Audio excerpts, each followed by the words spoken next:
Y mientras se van tomando la foto, yo les voy contando que tenemos el quinto panel a continuación llamado "Se requiere modular excepción general en cabeza del gobierno para autorizar acuerdos que limitan la libre competencia".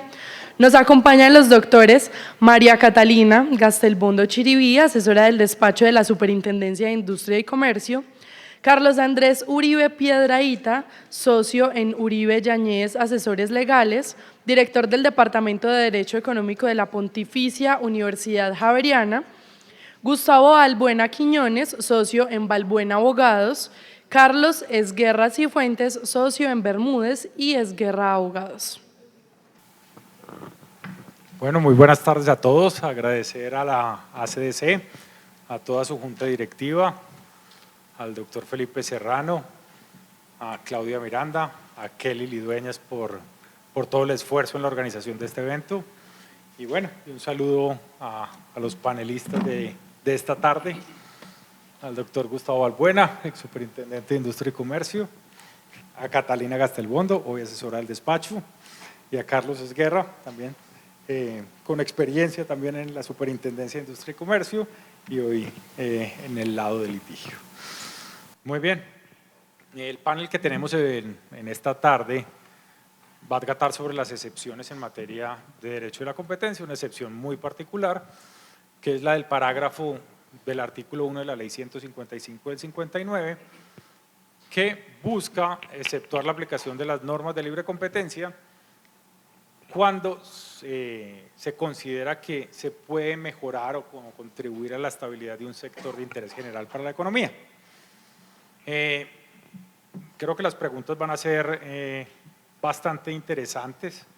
Nos vamos a encontrar seguro con muchos puntos en desacuerdo y entonces pues empecemos primero por conocer qué es lo que ha decidido la autoridad en estos casos. Entonces, Catalina, cuéntanos hechos, ¿qué es lo que ha decidido la autoridad? Bueno, buenas tardes. Bueno, lo primero que quiero decir es que, como bien lo dijo el doctor Uribe, yo soy asesora de la Superintendente de Industria y Comercio y por tal motivo, pues escribí la resolución de medicamentos y participé de los debates en la resolución de arroz. Entonces, un poco voy a contarles cómo desde esta experiencia que se tuvo en el marco de las discusiones y cuando vaya a dar mi opinión personal, pues lo diré. Bueno, lo importante que hay que saber es que a la fecha, desde 1959, que fue expedida la ley 155, han habido 4 acuerdos de excepción aprobados por la Superintendencia de Industria y Comercio. Voy a hacer un barrido general con las características generales como para darle contexto a esto. El primero fue en el 2023, en febrero de 2003, y fue en el mercado textil.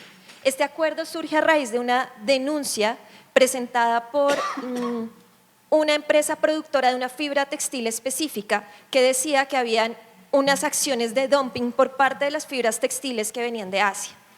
A raíz de esto, los importadores o los que compraban esa fibra textil asiática y en ese momento el que era el productor hicieron un acuerdo para la compra directa de manera prevalente de la fibra textil en Colombia.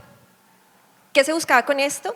Mejorar la utilización de la capacidad instalada que había en Colombia y que los empresarios textileros obtuvieran los materiales de la mejor calidad posible o como la buscaban cuando la importaban. Este acuerdo llevó a que el Ministerio de Comercio cerrara la investigación de dumping que había contra las empresas asiáticas. Luego viene la resolución del 2012, que fue en junio del 2012, en la que la Superintendencia aprobó un acuerdo para promover o para poder implementar las 100.000 viviendas de interés prioritario.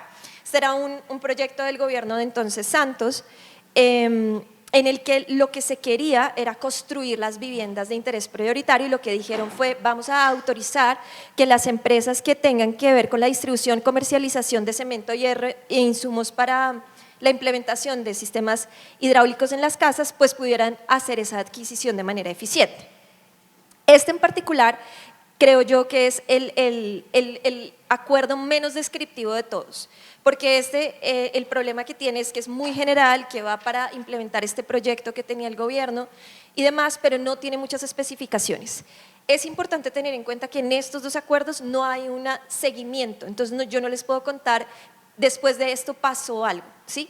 ese creo que es una de las cosas que cambian en este año cuando entraron las dos resoluciones de las que les voy a contar ahora, que es medicamentos y arroz. La de arroz fue el 10 de junio del 2025, perdón, la de medicamentos fue el 10 de junio de 2025, y en esta lo que se buscaba era autorizar una negociación en bloque de la compra de medicamentos. Aquí yo quiero hacer varias precisiones, y es que lo primero es que no es para todos los medicamentos, como he escuchado que han dicho hasta ahora, sino que está encaminado para aquellos medicamentos que están desabastecidos o que están en riesgo de desabastecimiento. Y acá viene escalonado en 3 etapas. La primera etapa es para medicamentos de alto costo, de enfermedades huérfanas o raras. El segundo viene para temas de alimento especializado y pañales. Y el tercero viene para medicamentos de alto consumo y bajo costo. Esto es bien importante porque no estamos autorizando que todos los medicamentos vayan a entrar en negociación. Es un acuerdo que tiene una temporalidad de 1 año, prorrogable por otro año, y además de eso tiene otra característica, y es que tiene un seguimiento detallado. Acá establecimos indicadores para poder tener información a la cual no podíamos tener acceso en este momento porque o no existe o no está sistematizada, y aparte de eso también tenemos la posibilidad de, si vemos que no hay una estabilización del mercado o si vemos que la negociación no se lleva a término, poder terminar este tipo de acuerdos. También es importante tener en cuenta que no se limita a las EPS intervenidas, sino que cualquier EPS que quiera hacerse parte, así como cualquier entidad del régimen especial que se quiera hacer parte de este acuerdo, lo puede hacer. Por último, está la resolución de arroz, que fue del 29 de agosto del 2025. Esta resolución surge en el marco de una crisis que tuvo el sector arrocero y que dio lugar a un paro que, en términos generales, el Ministerio decidió que la forma de dirimir ese paro arrocero era a través de la resolución número 241 del 2025, a través de la cual estableció un precio mínimo de compra. Sin embargo, esta resolución no tuvo el impacto que se esperaba, y a raíz de eso, empresas vinculadas a Fede Arroz y a Induarroz a través de la ANDI solicitaron un acuerdo para fijar un precio mínimo de compra. Ese precio mínimo de compra lo establecieron teniendo en cuenta varios elementos. Primero, la calidad; segundo, el lugar; y además hay que tener en cuenta una cosa: el contexto en el que se dio este acuerdo fue en una cosecha de arroz. El arroz paddy verde es un arroz que es perecedero si no se seca rápidamente, entonces tienen unos periodos muy cortos de venta, mientras que el arroz seco blanco pasa a ser no perecedero y puede ser vendido más adelante. Esa es la emergencia que surge porque son los campesinos o los arroceros los que tienen este arroz en su cosecha, y que si pierden el arroz, pues tenemos varios problemas. El problema de la inversión a futuro de la siguiente cosecha de los arroceros, la subsistencia alimentaria y la posibilidad de que no haya un riesgo para esta población, sí, pero que tampoco se vaya a ver reflejado en el consumidor final un efecto negativo. Se me olvidó decirles una cosa: en el acuerdo de medicamentos, este surge, como ya deben saber, a raíz de la crisis que ha habido con el abastecimiento y dispensación de medicamentos, así como los altos costos que hay en algunos medicamentos. Tanto arroz como medicamentos tiene un seguimiento muy específico con indicadores establecidos prácticamente a la medida de lo que se estaba solicitando, y la novedad es que a raíz de la creación de la Dirección de Cumplimiento pudimos delegar la función de seguimiento en esta dirección. Eso es a grandes rasgos los 4 acuerdos que tenemos hasta hoy aprobados. Muy bien, Catalina. Entonces, entendiendo esos 4 mercados bastante diferentes, tenemos textiles, tenemos sector agrícola, arroz, tenemos vivienda y tenemos sector, digamos, salud. ¿Qué herramientas o en qué cuenta la superintendencia para dar o justificar este tipo de, digamos, excepciones? Bueno, no puedo dar un contexto de los 2 primeros porque no conozco lo que pasó en esos debates, pero sí puedo hablar de los 2 segundos. Lo primero que hay que decir es que los 2 vinieron de solicitudes. Los 2 acuerdos vinieron acompañados de conceptos técnicos de la autoridad que está a cargo de hacer la vigilancia. En el caso de medicamentos fue Ministerio de Salud y Superintendencia Nacional de Salud. En el caso del sector agrícola, específicamente arroz, vino del Ministerio de Agricultura. y en ellos, en el procedimiento de cada uno, nosotros, igual la superintendencia no solo se quedó con esos conceptos, sino que igual hizo contrapreguntas a las autoridades respectivas frente a cómo iba a ser la aplicación o cuál era el alcance del acuerdo. Evidentemente teníamos unos datos al momento en el que se da la solicitud, unos datos que daban cuenta de la desestabilización del mercado, que es ese elemento fundamental que establece el parágrafo del artículo primero. Con esos elementos tratamos de ver cuál es el alcance del acuerdo y hasta dónde queríamos llegar con ese acuerdo y quiénes serían los principales participantes del acuerdo. Esos son los elementos en términos generales, como de materia de dónde viene la información, qué buscábamos y qué analizamos. Perfecto, entonces ahora empiezo con el doctor Balbuena. Bajo su óptica, la justificación que se ha dado en general, me refiero, no vamos a entrar caso por caso, pero de forma general que se da estas excepciones, ¿usted cómo la valora? Bueno, primero que todo me uno al agradecimiento que expresaba el director de la asociación y al doctor Felipe aquí por la organización del evento. Este tema pues me parece particularmente relevante, no es de los que se tocan con mayor frecuencia. A veces parecería ser de pronto el caballo de Troya que está por ahí dentro de las facultades de la superintendencia, porque es como se ha utilizado, puede llegar a ser, digamos, una herramienta de política pública con muchísimos alcances. La regla es una regla que viene de 1959, tal vez en una coyuntura muy diferente, donde dentro de un proceso de apertura del país a una economía global, pues había que de pronto tener una pitica colgada sobre ciertas alternativas en cabeza del gobierno para eventualmente proteger algunos sectores, la estabilidad de algunos sectores. Y yo creo que eso es lo que define la carga argumentativa que desde esa época se ha debido tener para poder dar aval, para poder validar un acuerdo que según la misma norma sería restrictivo de la competencia. Los 4 casos yo los vine a conocer hace relativamente poco por un tema académico, me llamaron profundamente la atención. El primero, una investigación de dumping donde la propia resolución dice que se compran cosas muy baratas en Malasia y en Filipinas, entonces que aquí hay que buscar una forma de definir precios entre los textileros y el fabricante de la materia prima para los textiles de ENCA. No tiene mayor fundamentación, tampoco tuvo ningún seguimiento. El segundo, un poco paradójico, me parece a mí, entra un nuevo gobierno con una política de viviendas y en 6 páginas dice que se tiene que garantizar la estabilidad con la que se está viviendo, porque el sector está estable. De pronto se va a distorsionar la estabilidad porque va a haber 100.000 viviendas dentro del programa del plan de gobierno. Todos han estado medianamente vinculados, los últimos 3 al Plan Nacional de Desarrollo, y el gobierno dice no, aquí se van a hacer muchas viviendas y puede que las materias primas presionen los precios al alza en la medida en que se va a demandar mucho cemento, mucho hierro, mucho tubo para acueducto. Entonces busquemos generar un acuerdo para que vendan por debajo de precios de mercado y si las cosas vuelven a la normalidad se puede levantar, pero estábamos en la normalidad, ni siquiera se han empezado a hacer las viviendas. Nuevamente fue una carta ahí del ministro en ese momento de vivienda diciendo me parece importante el acuerdo y la motivación es realmente pobre, o sea ahí no hay, ni siquiera se mide qué es lo que va a poder pasar en cuanto a presión al alza de los precios del cemento y del hierro y de este tipo de insumos. Y los 2 de este año, pues en 50 años ha habido 4, este año van 2, me parece que llama la atención, hay que leerlos, hay que revisarlos con cuidado. El primero tiene una motivación que yo, lo digo muy respetuosamente, se lo comentaba a Catarina, creo que si uno cambia el arroz por la papa, por la yuca, por el perejil, por el aguacate, de pronto le va a parecer que también podrían aplicar.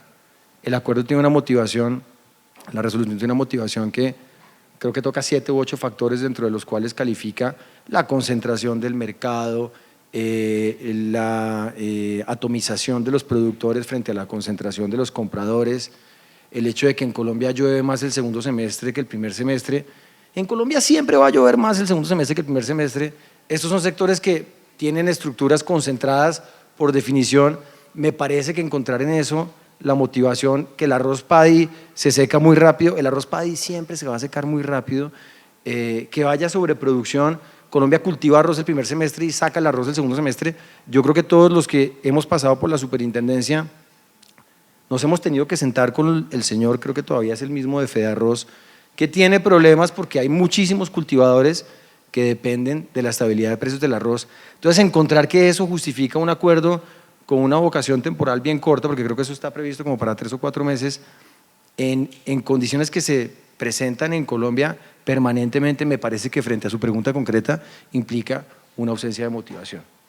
Y el cuarto, el de medicamentos, a mí me genera preocupación, yo dudo, me parece bastante, como dicen los vendedores de carros, aspiracional, pensar que el acuerdo va a poder restablecer estabilidad en el sector de salud, que sabemos cómo está, el desabastecimiento de alimentos, de medicamentos para temas como alto costo, creo que lleva en Colombia décadas. Me preocupa que a través de un acuerdo se modifique la estructura vertical de un mercado y de alguna manera se avale la supresión de un actor, bien o mal, a quien no se le convoca para la aprobación del acuerdo. Yo entiendo lo que de alguna manera se pudo haber pretendido hacer, pero me preocupa, Catalina decía, es un acuerdo que no restringe que otras EPS, no las intervenidas, donde hay control de la Superintendencia de Salud, sino otras EPS puedan decir, yo me cuelgo y me vinculo a la ejecución de este acuerdo, pero tiene reglas complejas, dice, si usted viene aquí a participar, usted no puede competir, no puede usar este acuerdo para ganar participación de mercado, no puede usar este acuerdo para que más personas vayan a su asegurador. Eso me parece preocupante. Entonces, para contestar nuevamente la pregunta frente a la cuarta, yo creo que vincular la estabilidad del sector y la necesidad de estabilidad del sector con la habilitación de un acuerdo que, entre otras cosas, modifica la estructura vertical del mercado, me parece bastante, sí, aspiracional y creo que de pronto puede estar muy bien intencionado, pero creo, ese es el entendimiento que me parece que le queda a uno de leer el parágrafo del artículo primero, creo que no es el cumplimiento de esa balanza que en lo que tiene que ver con justificación podría habilitar lo que en realidad propone el parágrafo, un aval o una restricción a una conducta que de otra manera iría en contra de un interés colectivo en este momento en Colombia. Yo recapitulo aquí entonces un punto de lo que ya nos señalaba Catalina, yo puedo hablar pues básicamente es cuál es el contexto de la justificación de los últimos 2 casos, de los anteriores 2 no, y para mí ya ahí hay una noticia, una primera noticia es pues el parámetro no es muy claro.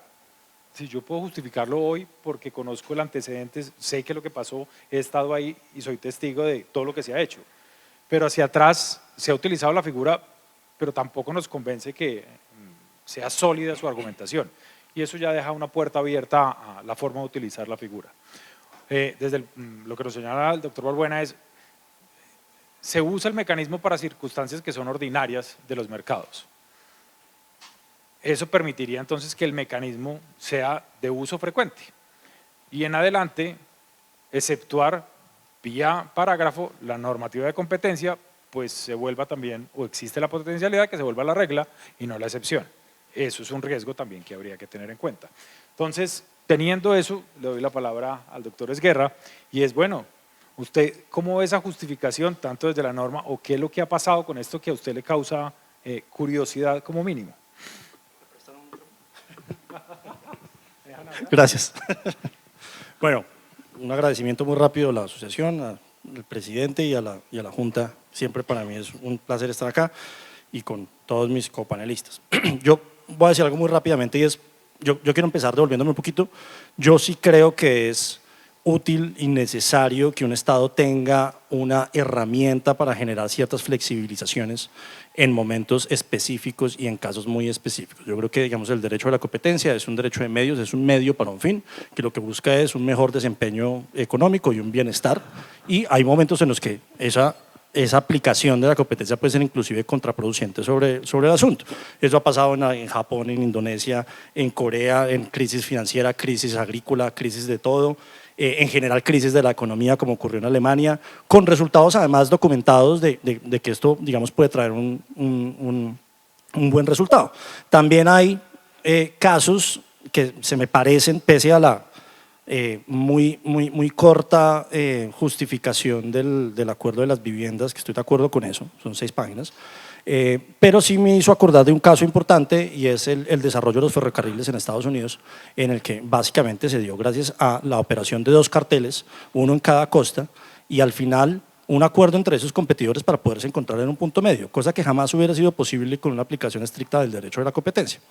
Dicho hasta ahí, yo creo que la herramienta es necesaria, pero la herramienta como está aplicada en Colombia, o no aplicada en Colombia, pero regulada y diseñada, está terriblemente mal diseñada.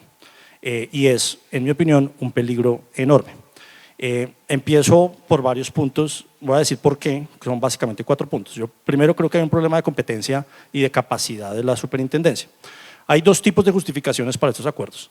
Una cuando es la competencia, cuando la justificación es en economía misma y en eficiencia y en competencia misma. Básicamente lo mismo, un análisis muy parecido a lo que ocurre con los acuerdos de colaboración entre competidores, y es esto al final va a generar mayor competencia o mejores resultados desde el punto de vista de competencia económico que la libre competencia, digamos, salvaje y sin ningún tipo de cortapisa. Yo creo que ahí la superintendencia tiene las herramientas para decidir en esa balanza, así como lo hace en una integración empresarial, así como lo hace en garantías, así como lo hace en muchos otros escenarios, pues esa balanza yo creo que la superintendencia lo puede hacer. No me parece lo mismo cuando lo que se decide es limitar la libre competencia por favorecer otro objetivo de política pública que puede ser más valioso, la vida, la seguridad, bueno, u otro tipo de cosas. Ahí yo no creo que la superintendencia tenga las herramientas para hacer esa ponderación.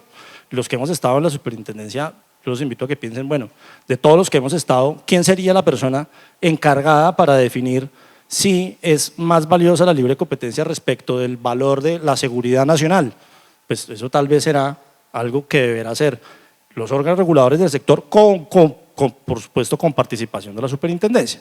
Entonces a mí me preocupa esa competencia general sin importar cuáles son los objetivos que se están ponderando. Insisto, la superintendencia no tiene la capacidad ni debe tenerla para hacer esa ponderación. Pero quedémonos entonces en los casos en los que yo sí creo que puede ser la superintendencia. Hay un problema muy serio y es de autorregulación. De eso no voy a hablar mucho porque creo que va a haber otra pregunta para eso, pero de una vez dejo sentado que en semejante herramienta de intervención en la economía, ¿cómo es posible que la regulación sea una circular de la superintendencia? Eso no puede ser. No es culpa de la superintendencia, pues algo tenía que hacer, y si pues el legislador no le dio las herramientas, pues tenía que formularlas, sin perjuicio de que creo que la circular merece muchísimos ajustes. Pero el solo hecho de la autorregulación ya es algo que nos tiene que llamar la atención a todos. Mi preocupación principal viene en 2 puntos, que es en lo que yo sí me voy a centrar en esta respuesta. El alcance del análisis y el sesgo que en mi opinión se vuelve evidente, sobre todo en las últimas 2 decisiones. Y en particular, en mi opinión, con mucho respeto lo digo, con la información que tenía la superintendencia hizo lo mejor que pudo, pero tiene un sesgo y oyó solo un pedazo de la historia. ¿Cuál es el alcance del análisis? Hay un objetivo. A mí me parece que los objetivos de los casos que hemos visto son objetivos loables que podrían justificar una excepción a la libre competencia. Hacer 500.000 viviendas para las personas más desfavorecidas me parece que puede ser. Estabilizar o buscar estabilizar un sector de la economía agrícola en un momento muy complicado puede ser, o estabilizar o buscar estabilizar el suministro de medicamentos, también creo que es. Entonces, listo, cheque. Hay un problema suficiente para analizar si es necesaria este problema. Después viene un análisis muy juicioso de cómo el acuerdo planteado ayuda a solucionar ese problema. Y entonces ahí vienen 40 de las 50 páginas de la resolución y digamos cómo puede haber una ayuda para esto. Pero hay 2, y después viene un seguimiento con unos indicadores juiciosamente construidos de cómo va a contribuir esto para este objetivo. Perfecto.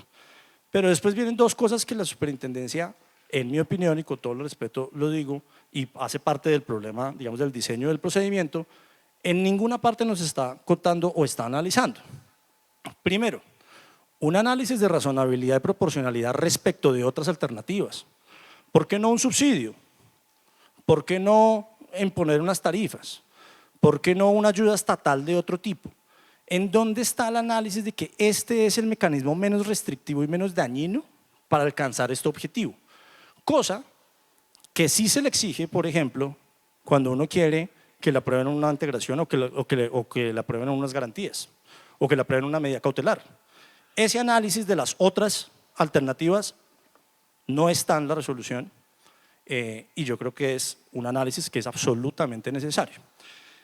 Y la segunda parte es, y en eso ya un minuto, y eso lo veo sobre todo en la decisión de medicamentos, y hace parte, viene el problema de las regulaciones, yo veo ahí es una conversación de yo con yo.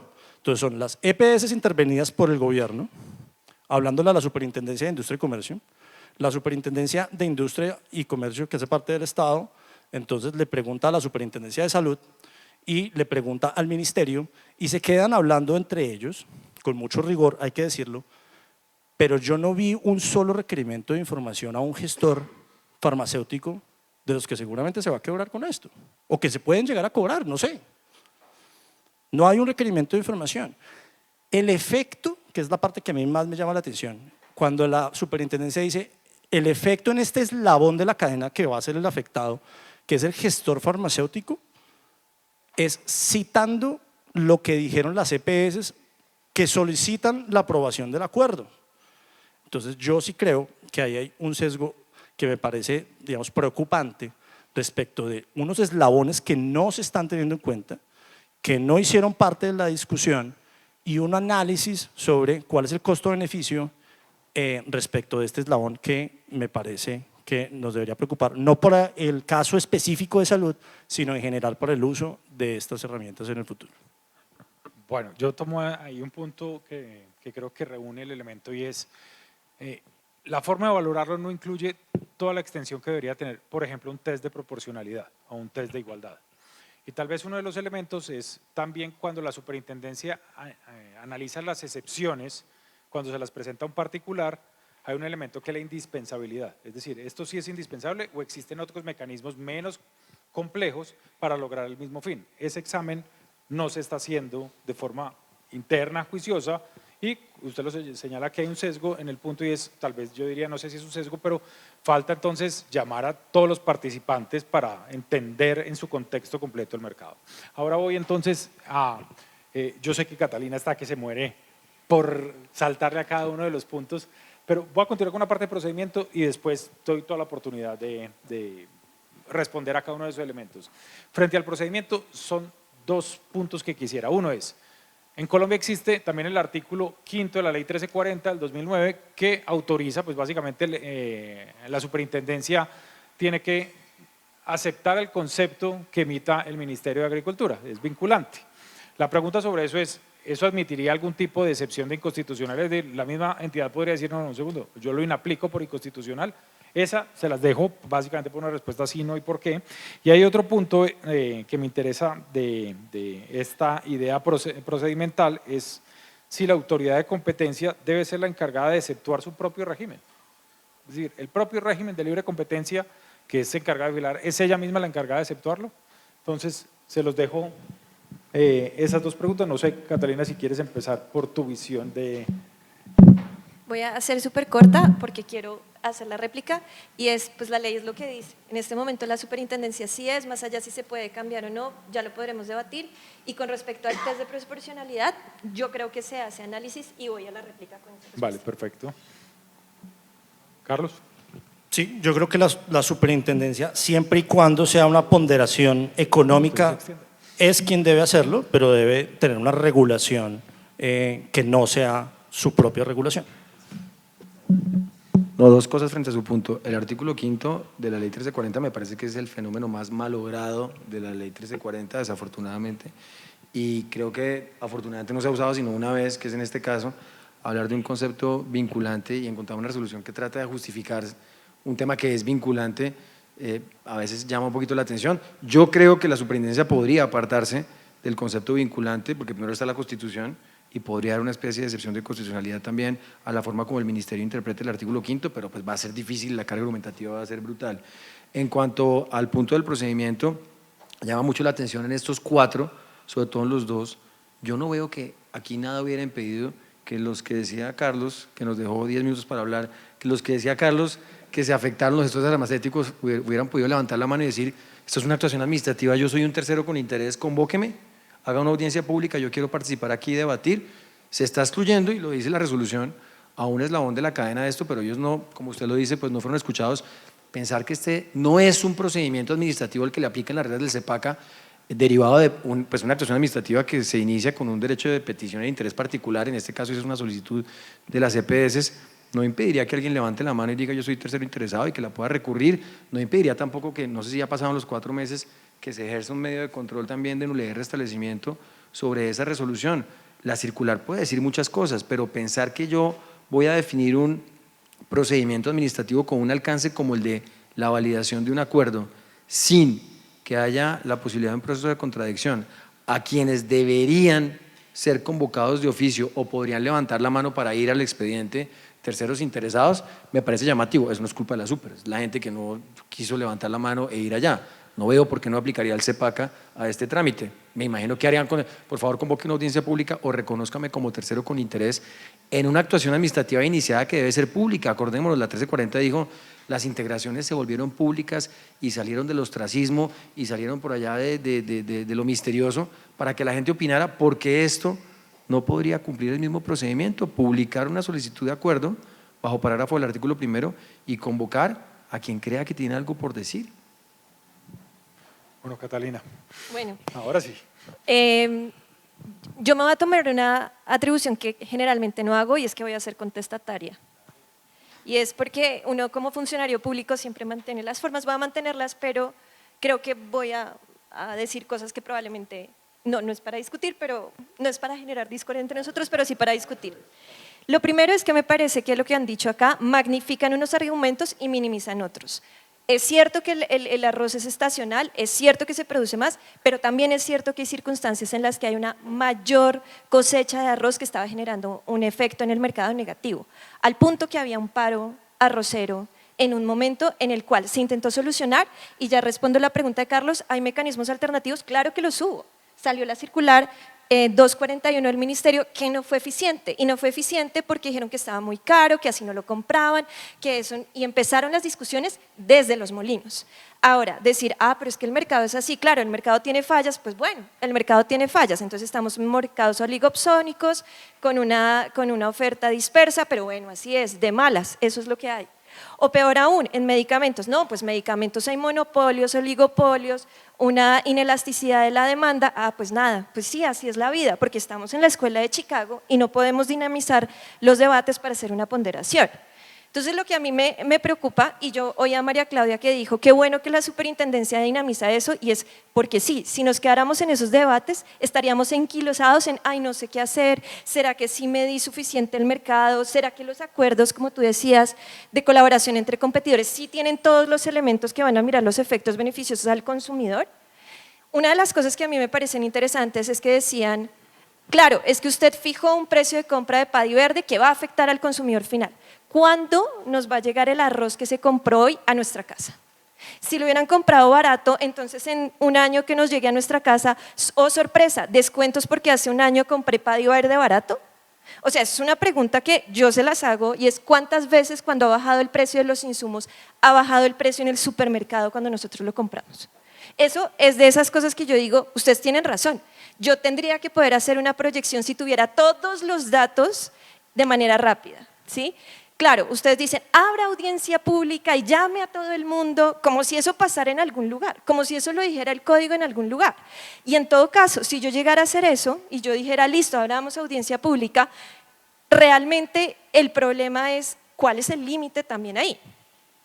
Con respecto a medicamentos, creo que también magnifican la situación. No es cierto que nuestra intención fuera quebrar a los gestores farmacéuticos. Nosotros no establecimos precios de medicamentos, no establecimos condiciones a los cuales tenía que ser comprado. Lo que hicimos fue autorizar la negociación en bloque, que en teoría esa es una conducta anticompetitiva, ¿sí? Entonces, ¿qué fue lo que nosotros dijimos? Negocie, mire a ver si usted puede comprar, negociar en volumen a un mejor precio de manera más eficiente. El gestor farmacéutico se puede hacer parte, ¿sí? El laboratorio se puede hacer parte, quien esté interesado se puede hacer parte. ¿Qué pasa si nosotros llegamos y vemos que es más eficiente un operador logístico dedicado a distribuir en todo el país? ¿sí? Ahora, las eficiencias no solo van a esos medicamentos, va en publicidad de la información. Una de las grandes preguntas que nosotros teníamos era, ¿por qué razón todas las enfermedades de alto costo están en grandes ciudades? Es que al caso de una persona que está en una ciudad intermedia o una ciudad mucho más pequeña que las grandes ciudades de tercer grado, creo que sí, no se enferman. No, es porque no hay datos, es porque no llega allá la salud. Y entonces la pregunta es, si no llega, ¿cómo voy a obtener sus datos? Son datos que estamos recolectando. ¿Sí? Ahí hay transparencia en la información que genera mercados competitivos, porque si supiéramos realmente el dato, tal vez las EPS quisieran llegar a esos lugares donde no llegan porque dicen que no es económicamente viable. Todo esto les digo es porque me parece que hay una magnificación del argumento diciendo van a quebrar a todo el mundo y una disminución del argumento, pero es que el arroz siempre se produce más en el segundo semestre, pero es que los medicamentos son escasos y son caros. O sea, la ponderación que yo me pregunto es una reflexión incluso personal y es, ¿el derecho de la competencia de verdad es más importante? O sea, esa libre competencia pensada en esa teoría de los años 70, donde libre oferta y demanda es lo que debe haber, ¿es más importante que ese debate? Y sobre todo porque aquí es el tema de, si me preguntan, ¿no habrá un mecanismo? Es mejor subsidiar y dar subsidios a todo que decir, hagan un acuerdo para negociar en bloque y que no haya subsidio. ¿Sí? O sea, es ahí donde está el punto. O sea, evidentemente son cosas que se analizan, pero también reflexionemos qué es lo que está pasando detrás. Vale, sí, yo tomo un punto y es, el debate es como, la excepción entonces debe funcionar porque si se miran los mercados como problemas de oferta y demanda tradicionales, la consideración es exclusivamente de Chicago. No, yo creo que eso también reduce el argumento del otro lado.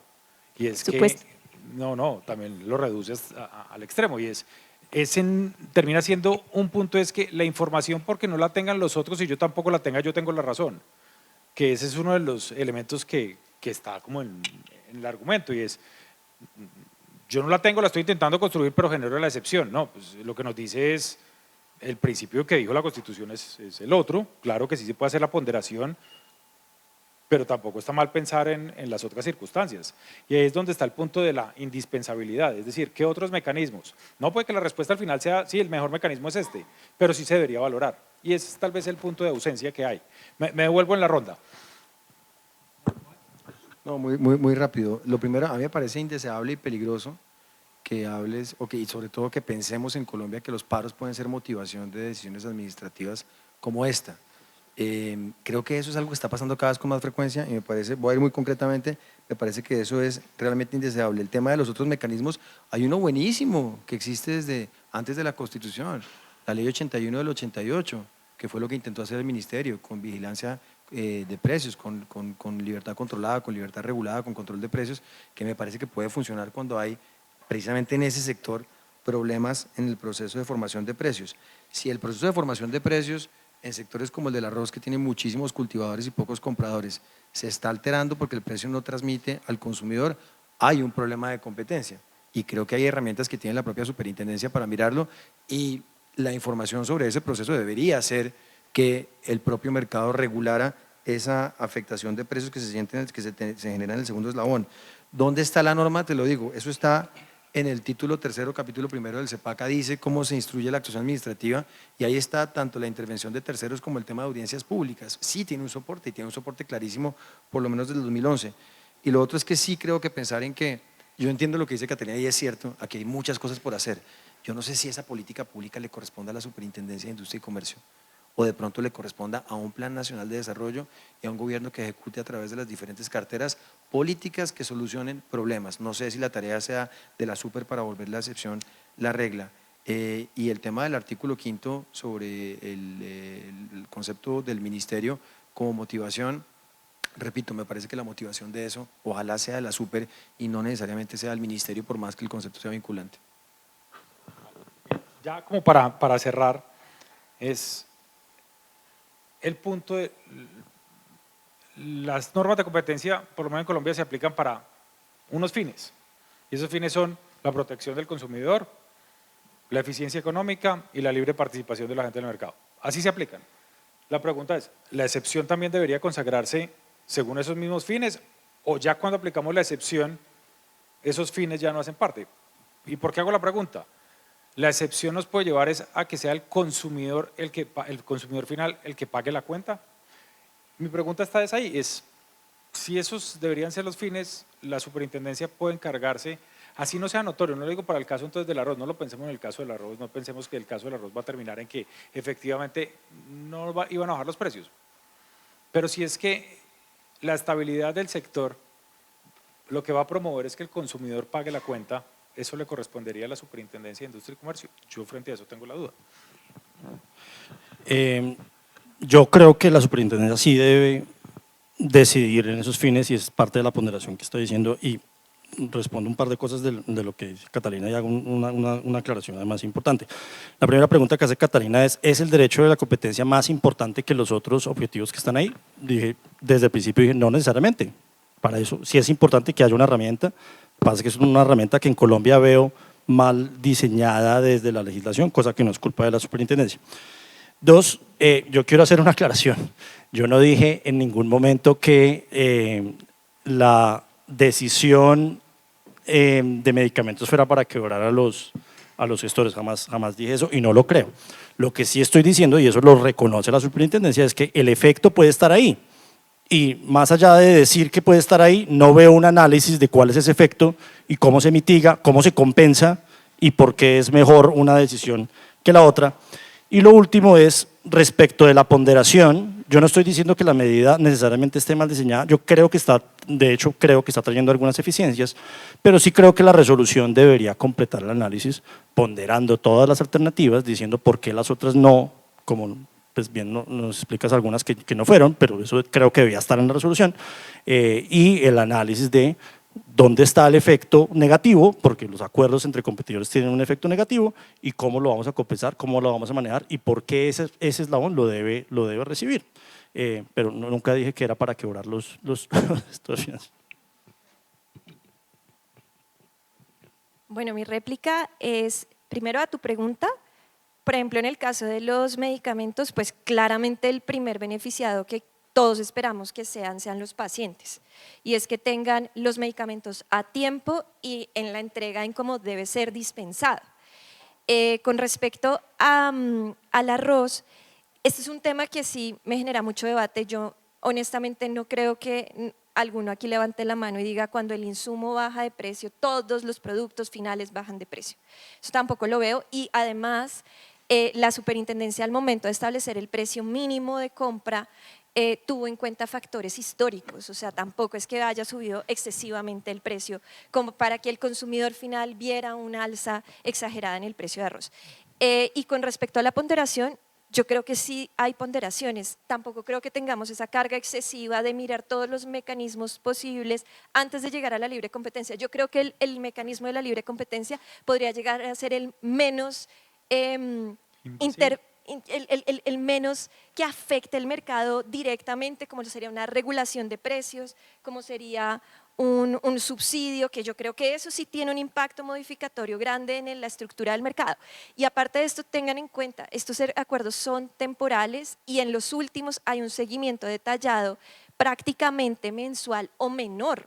Entonces también tengan en cuenta que la superintendencia tiene el ojo ahí puesto todo el tiempo, ¿sí?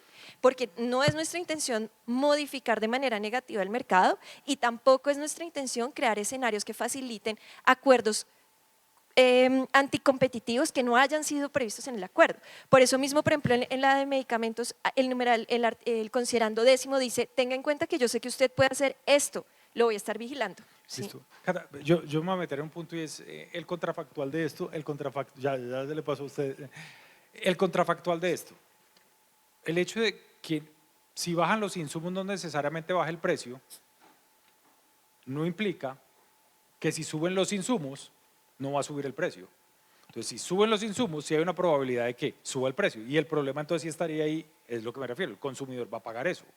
Y esa es la pregunta que para mí quedaba en el fondo, es no necesariamente que siempre le traslade, pero el incremento, si estás aún pensando que esa es la visión del empresario, Chicago, pues eso es lo que va a pasar y eso es lo que tendría que controlarse entonces en esa presentación de la resolución. Perdón. No, yo solo quiero mi inquietud inicial que decía que me parece que esto es como el caballo de Troya que puede haber hoy como riesgo para el futuro de las autoridades.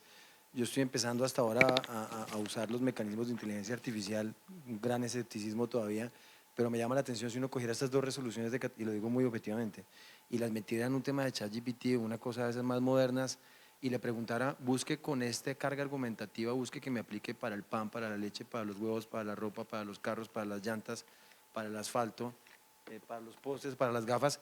Mi preocupación sería que me la montara, porque entonces el próximo gobierno o el próximo superintendente de pronto va a encontrar unas barreras muy bajitas en la aprobación con semejante alcance de acuerdos que se vuelven excepción a la aplicación de las reglas de libre competencia. Ahí es donde yo creo que hay que verificar dónde se pone la vara, y no estoy hablando de arroz, de papa, estoy hablando en general. Ese es el riesgo que me parece que se genera con una facultad tan amplia como la del parágrafo del artículo primero, pensada para otro momento del país. Voy a contestar de una vez. Claro que ChatGPT te haría eso, porque la tarea de ChatGPT es contestar así sea contestar mal, ¿sí? Pero ahí es donde está el punto, y es, hay que tener crítica, o sea, evidentemente no siempre se van a dar los problemas, evidentemente ChatGPT no te va a decir, bueno, ¿qué está pasando? Y también quería contestar de una vez esto, no es que nosotros reaccionemos a un paro, los paros no son caprichos. Estamos hablando de situaciones sociales que se manifiestan públicamente y son escenarios legítimos para poder establecer como, oiga, me está pasando eso. Claro, decir, ay, cada vez que haya un paro yo voy a salir. No, pues es que cada vez que hay un paro es porque algo está pasando. Es como en psicoanálisis, el síntoma. Entonces ahí es donde yo creo que nosotros nos tenemos que parar y empezar a ver las cosas un poco desescalando el argumento de, pues se aplica para todo. Pues claro que aplica para todo si nos ponemos a usar ChatGPT, pero si nos ponemos con pensamiento crítico, no aplica para todo. Entendido. Hay tal… Sí, no me voy a meter en eso, no me voy a meter en la discusión.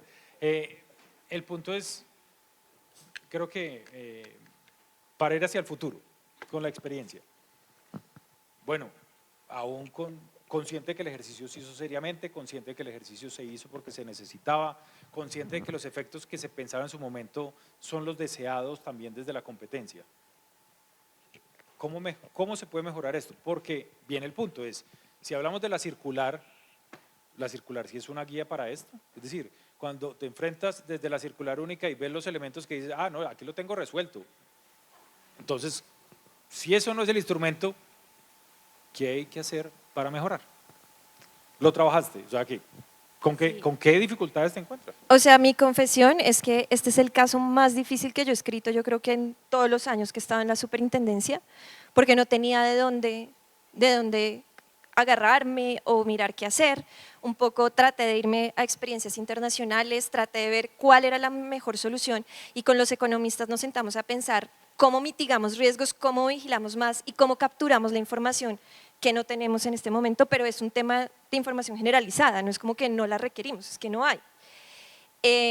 Entonces, ¿yo qué creo? Yo creo que la circular evidentemente es insuficiente y tiene elementos que son absolutamente innecesarios, como hablábamos, el número de empleos generados, el PIB, o sea, son elementos casi que anecdóticos, pero obligatorios de acuerdo con la circular.